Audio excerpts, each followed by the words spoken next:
Hello, and welcome to Tom Myers versus the rest of the world. A lot's been going on this week. It was revealed that Donald Trump's cabinet members accidentally included a reporter on a group text about the planning for their attack on Yemen.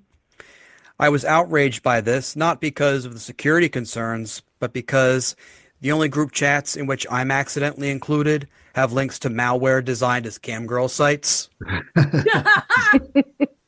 And I'm tired of having to replace my phone. I wasn't shocked that our national security could have been heavily compromised. I'm shocked that with all the support that this administration gets from hardcore white nationalists, that the text chain didn't feature any racial slurs.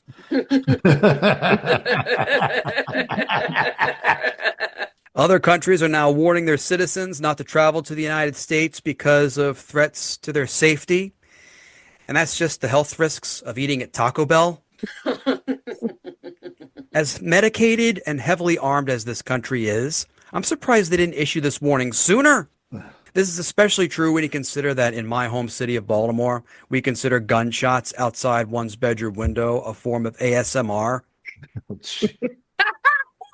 I mean, I know these people. These are my people. They're the kind of people who are pissed off that The Wire is listed as a fictitious drama and not a PBS documentary. Howard Lutnick, the Secretary of Commerce, said that if his mother-in-law's Social Security checks were ever delayed or didn't come, quote, she wouldn't call and complain. I agree. Given that her son-in-law is a dipshit, she would probably bide her time, wait until Thanksgiving, and slip laxatives into his gravy. Democratic members of Congress have been holding town halls in the districts of their Republican colleagues who aren't holding any town halls of their own. My representative, Andy Harris, of course, hasn't held a town hall since 2017.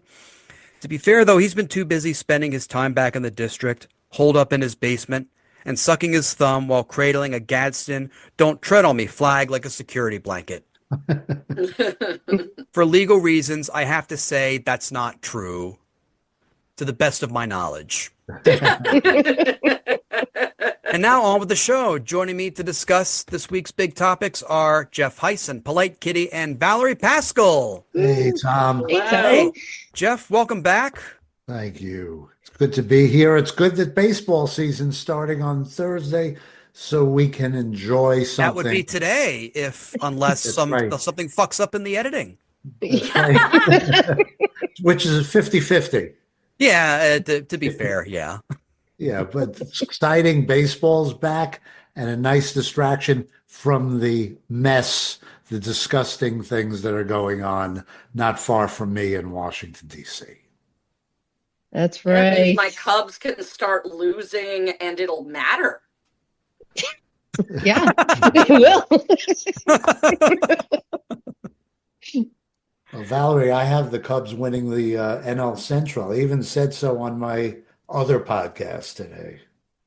So, admittedly, we do keep playing the Dodgers, so yeah, that doesn't help us.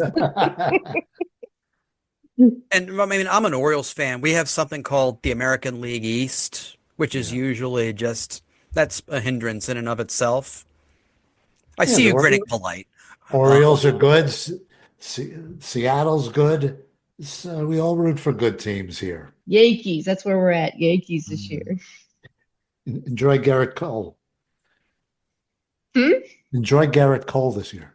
Yes. That was mean. That was so mean. She's so nice, Tom. And look what I just did. That's what that's what happens when you do this show for 3 years. Look, I was just mean to Polite Kitty. I mean, everybody's fitting in quite nicely here. So I mean, it's like Jeff spent a couple months covering a sports team for his other show. So it's like he's getting back, and he's more vicious than ever. I love it. I'm sorry.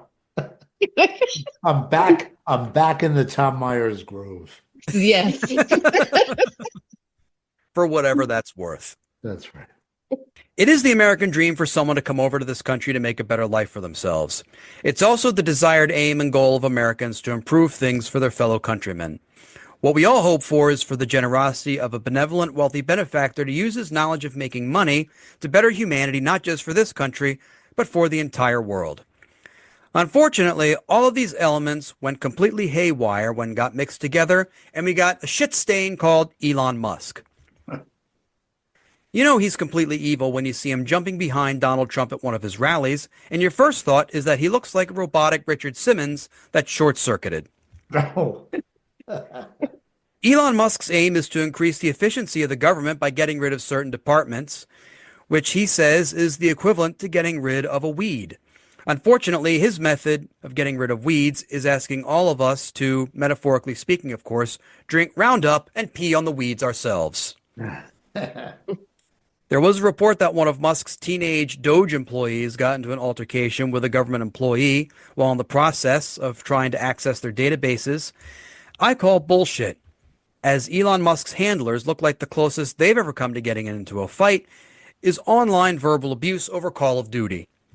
And Elon Musk's Doge employee was temporarily fired because of a recently discovered social media post saying that he was, quote, racist before it was cool. In other words, since the time before human beings crawled out of the seas and got rid of their gills. Another Doge employee goes by the nickname Big Balls, which must really upset Donald Trump, as if Stormy Daniels is to be believed, must look like a slug that's still struggling to survive after being pummeled with salt.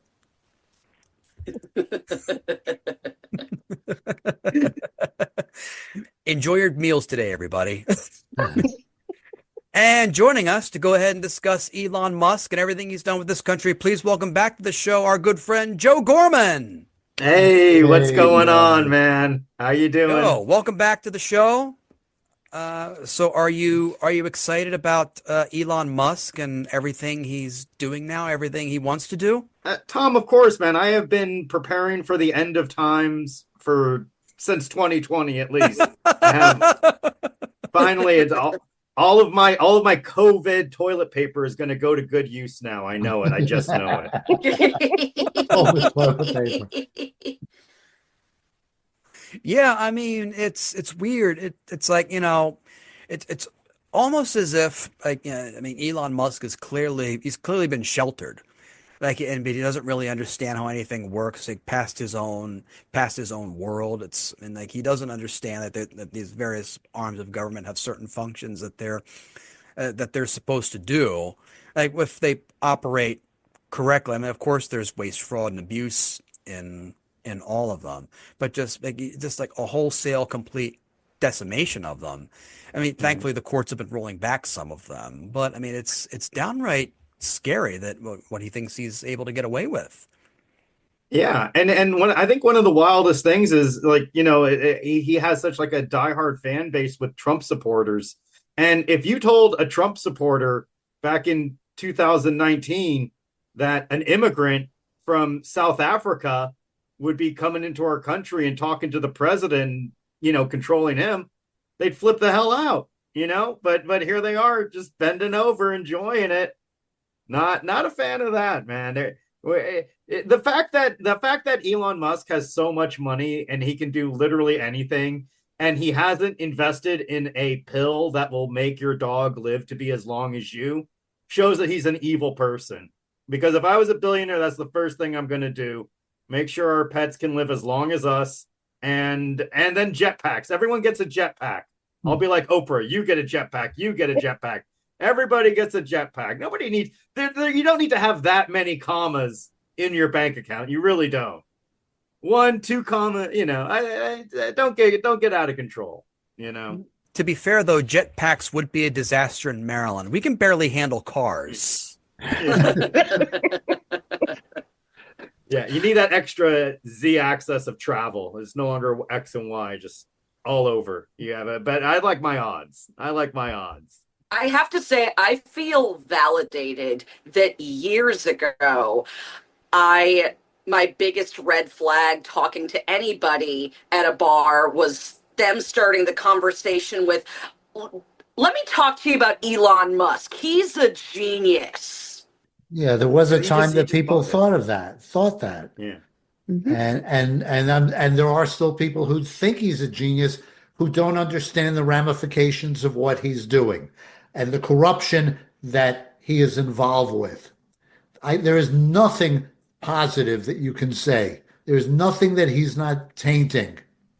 And yet there are people there who just, that guy's a genius, we'll let him figure it out. Right? Hmm. No, I think people are thinking of Iron Man. Okay, people are remembering the movie, and Elon Musk is not Robert Downey Jr. I'm sorry. At this point, I'd rather have actual Robert Downey Jr. You know, I think Elon I think Musk Robert was in, yeah. I think Robert Downey Jr. has had a more upstanding life than Elon Musk, to be fair. Hmm. Mhm. Yeah, Yeah. right. Well, Elon Musk was in Iron Man 2. He had a little cameo in that. Yeah. So that's another sequel that's been ruined for me. First, Home Alone 2, Lost in New York, when Donald Trump gave Macaulay Culkin direction. So right over there. And now Elon Musk in Iron Man 2. Like, how many sequels are these billionaires going to ruin for us? I hate it. No more. No more celebrity cameos in superhero movies. And I do consider Home Alone 2, Lost in New York, the ultimate superhero movie. I mean, it does say something when it's like, a progressive like me can look at someone like Elon Musk, who's, helped like run an electric car company, which is actually, it's a good thing to do, like on paper, like something not reliant on fossil fuels and resources that can, destroy the country in the long term. But we look at that guy and we go, fuck this guy. Like that really does say something. Yeah, my 12-year-old had a really good solution. He goes, "Why doesn't somebody else just make a Tesla? It's exactly like it, but call it something else." I was like, well, that's actually a very nice, eloquent solution to this. Yeah. They're gonna make them and call it the Edison, because if there's only one thing that can stop Tesla, it's Edison. More like a Mesla. Those are for all our geeky listeners out there. That's the cleanest joke that's going to be on this show the entire spring. So I'm glad we got that out of the way. There is a rumor that Secretary of State Marco Rubio walked into the Oval Office to find Trump consoling a crying Elon Musk. Upon being asked to leave by the president, Rubio is thought to have said to himself, "Wow, finally a member of this administration more effeminate than me."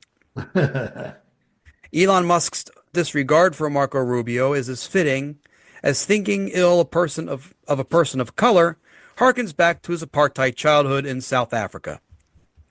Does Elon Musk want to use his vast fortune to prevent diseases? Of course not.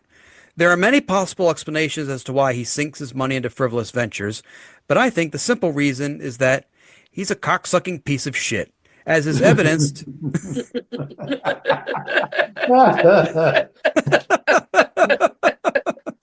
Someone had to say it on this show. This is the title of the episode. That'll get the views. As is evidenced in this bizarrely candid moment during a White House cabinet meeting. And I should say, we will make mistakes. We won't be perfect, but when we make a mistake, we'll fix it very quickly. So, for example, with USAID, one of the things we accidentally canceled very briefly was Ebola prevention. I think we all want Ebola prevention. So we restored the Ebola prevention immediately, and there was no interruption. But we do need to move quickly. That's indicative, Tom, of the ready, fire, aim attitude of this administration. He said, "We'll make mistakes and then we'll fix it." So the example he used was taking away Ebola vaccines for some people. Oops, we'll fix it. But meanwhile, some people didn't get it. We saw that this week with Social Security, where people are trying to exercise their rights to get their benefits. And there's nobody there to answer a friggin' phone. And they'll eventually rectify it. But meanwhile, tens of thousands of Americans are frustrated, angry, without their check, not getting the benefits that they worked their whole life for. And this administration goes, "Oops, we'll fix it." Yeah, but what are you going to do about what you just did? And all the time we wasted because you said that you had to rush. We have to move quickly. No, you didn't. No, I have a philosophy. Unless it's on fire or bleeding profusely, nothing is that emergent. You can stop and think it through. Right. Yeah, he has the attitude that he has to be first to market, like with the new app. But there are people's lives at stake. So you erase USAID and all the Ebola nets that are saving lives all over Africa are not there. All the people that are losing their lives because they're not getting the AIDS treatment that the United States supplied. They're not getting it, and people are dying.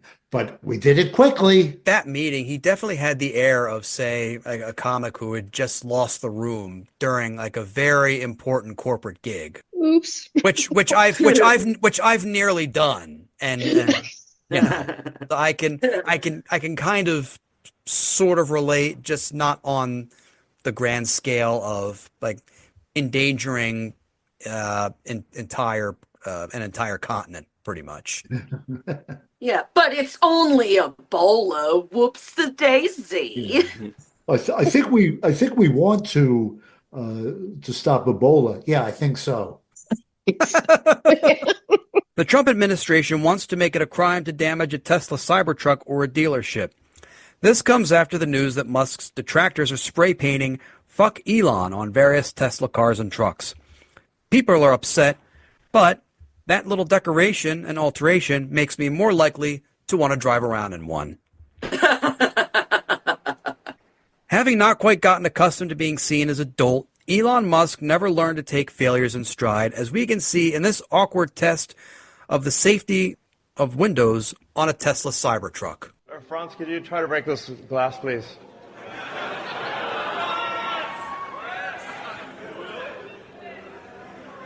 Yeah. Sure? Yeah. Oh my fucking God. Well, maybe that was a little too hard. Should we try on the beer? Sorry? It didn't go through. So that's a plus side. Let's try the All beer. right. Try that one, really? Okay. Yeah. Sure. Oh, man. It didn't go through. All right. Not bad. How long do you think it would be before Franz decided, fuck it, I'm just going to throw a rock at this guy's head? God, that clip never gets old. And then he tries to move the goalposts. It didn't go through. Yeah, man, I still got to call Safe Light Repair, Safe Light Replaced for this, though. I loved the throw. It was so like, oh, should I try it again? I'll do the second time. It's like, God, it just shattered. Yeah, it's like, let me not try and throw the rock so hard at the window. No, it really is a piece of shit. And that guy is starting on opening day for the Chicago White Sox.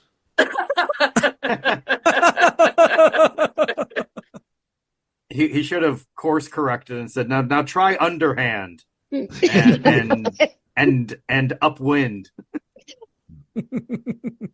Yeah, and it's he didn't even have a response. He just kind of stood there like, oh well. Like you could tell, like he had like no part in like the design, and he probably just assumed it was unbreakable. Yeah, that unbreakable glass. But then like all cars would have unbreakable glass if they could. Like, yeah, it's gonna shatter.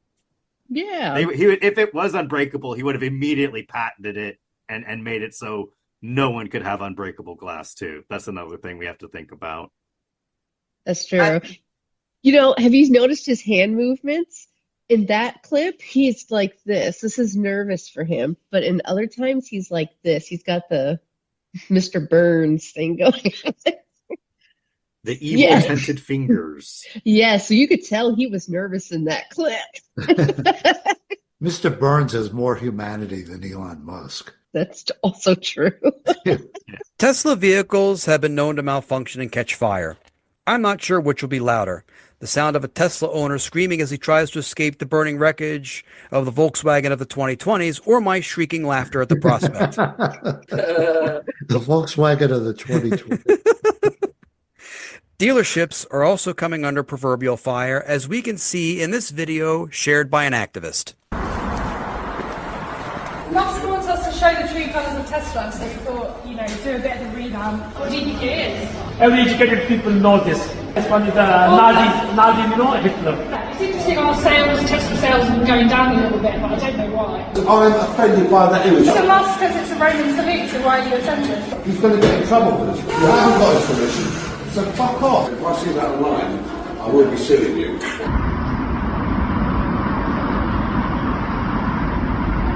That was the least severe form of protest that a dealership had seen. Yeah.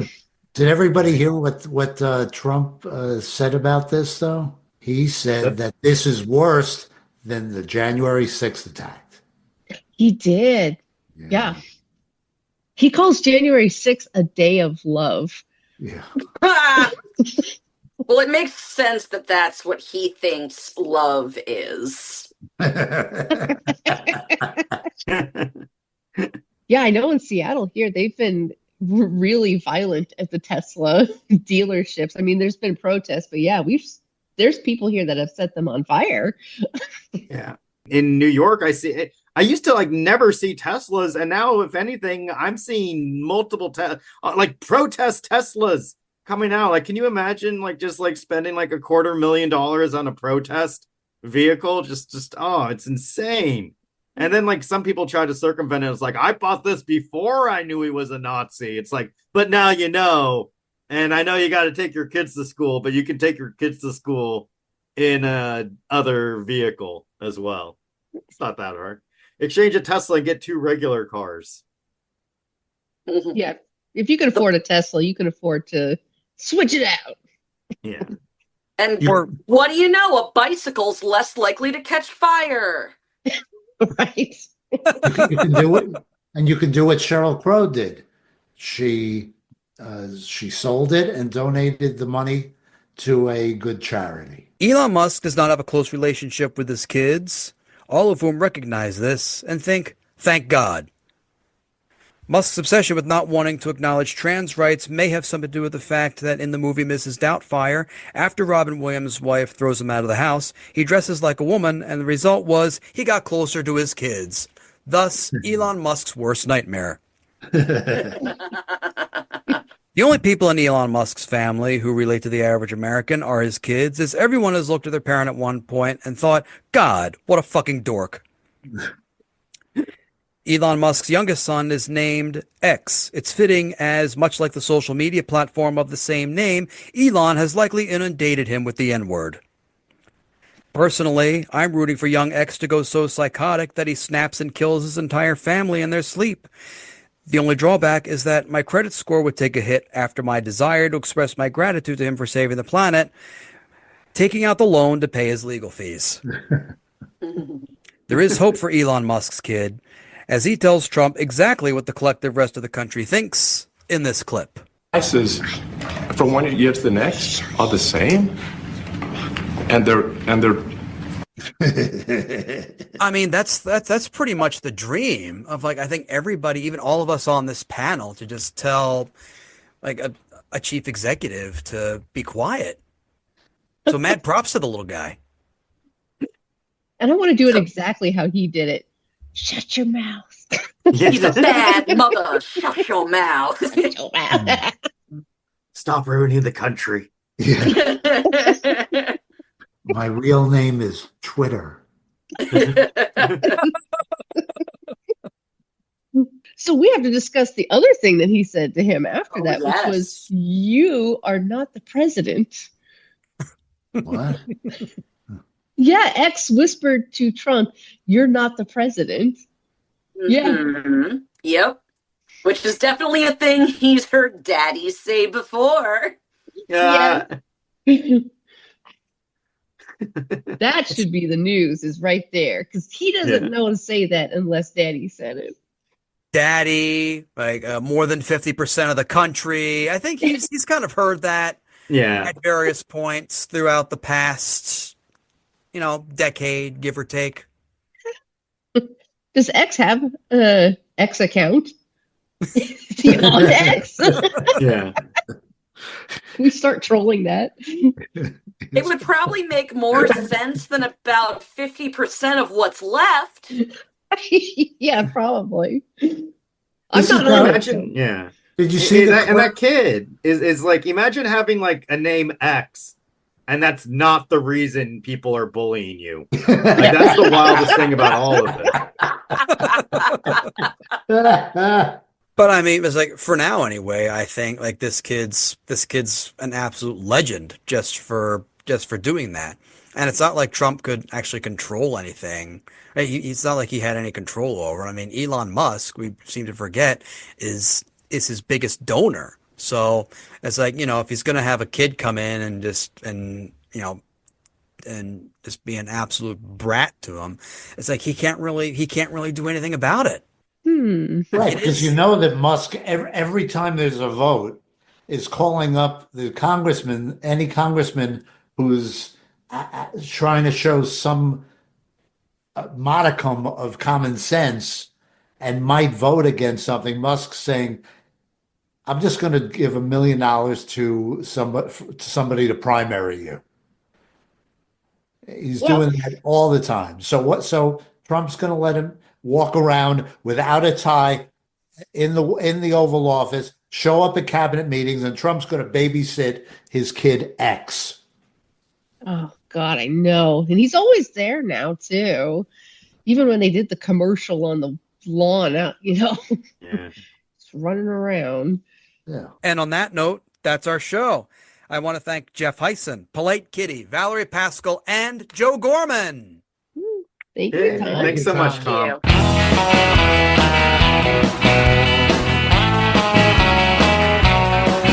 This episode was written and hosted by Tom Myers with panelists Jeff Hysen, Polite Kitty, Valerie Paschall, and Joe Gorman. Theme music composed and arranged by Jeroen Hurck. Executive producers Tom Myers, Matt Connarton for ipmNation, and Eddie Carson for Odyssey Radio. Please leave a 5-star rating and a positive review on Apple Podcasts. And don't forget to subscribe to the Patreon, patreon.com/Tom Myers, for access to ad-free episodes, extended episodes, and bonus clips. And if you're listening to this on YouTube, hit the like button and subscribe to this channel. Thank you for listening, and please visit tommyers.us.